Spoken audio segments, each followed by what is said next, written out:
সাবেক প্রধানমন্ত্রী, BNP chairperson,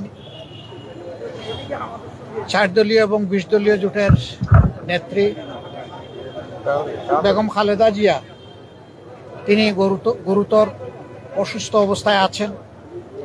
এবারকার এর আগেও তিনি এসেছেন বহুবার, কিন্তু এবারকার মতো এত সংকটজনক পরিস্থিতি এর আগে তৈরি হয়নি।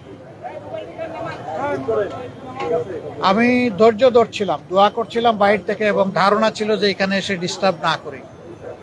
বিএনপির পক্ষ থেকেও সেই ধরনের একটা আহ্বান মহাসচিব জনাব মির্জা ফখরুল ইসলাম আলমগীর সাহেব জানিয়েছিলেন যে সবাই দোয়া করুন, এখানে এসে সবাই ভিড় করবেন না। এখানে ওনারও চিকিৎসা বিঘ্নিত হচ্ছে, আরও রোগীদের চিকিৎসা বিঘ্নিত হচ্ছে। কিন্তু আজকে আর কোনোভাবে মনকে বুঝাতে পারিনি, এই জন্য আসলাম। আমি ওনাকে দেখে এসেছি।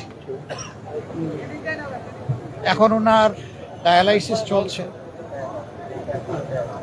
এবং তিনি আসলে ডিপ সিডেশনেই আছেন।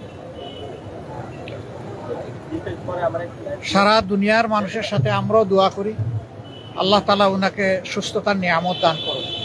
আমিন। তিনি সুস্থ হয়ে আবার ফিরে আসেন এবং জাতির খেদমতে বাকি জিন্দগিটা উনি যাতে কাটাতে পারেন সেই দোয়া করি। সুস্থতাও আল্লাহর নিয়ামত, অসুস্থতাও আল্লাহর নিয়ামত।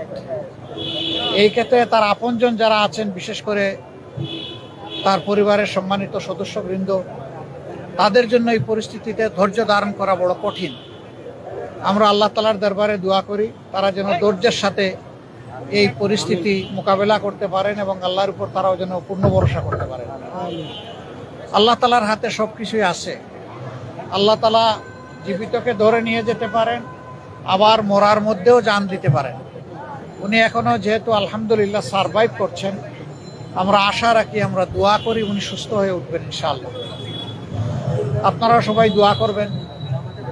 আর এখানে হসপিটালের যে ডিসিপ্লিন, এটার ক্ষেত্রে আমাদের কারোই ব্রেক করা উচিত না। আমি মাত্র 1.5 মিনিট সময় সেখানে দাঁড়িয়েছি। আমার কর্তব্য নিষ্ঠা আমাকে বলেছে যে তোমার সুযোগ থাকলেও দীর্ঘক্ষণ এখানে দাঁড়ানো উচিত নয়।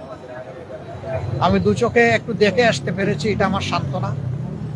আবারও আল্লাহ তাআলার কাছে দোয়া করি আল্লাহ তার বান্দিকে ক্ষমা করুন, তার উপর রহম করুন এবং তাকে সুস্থতার নিয়ামত দান করুন। আমিন। আসসালামু আলাইকুম ওয়া রাহমাতুল্লাহ।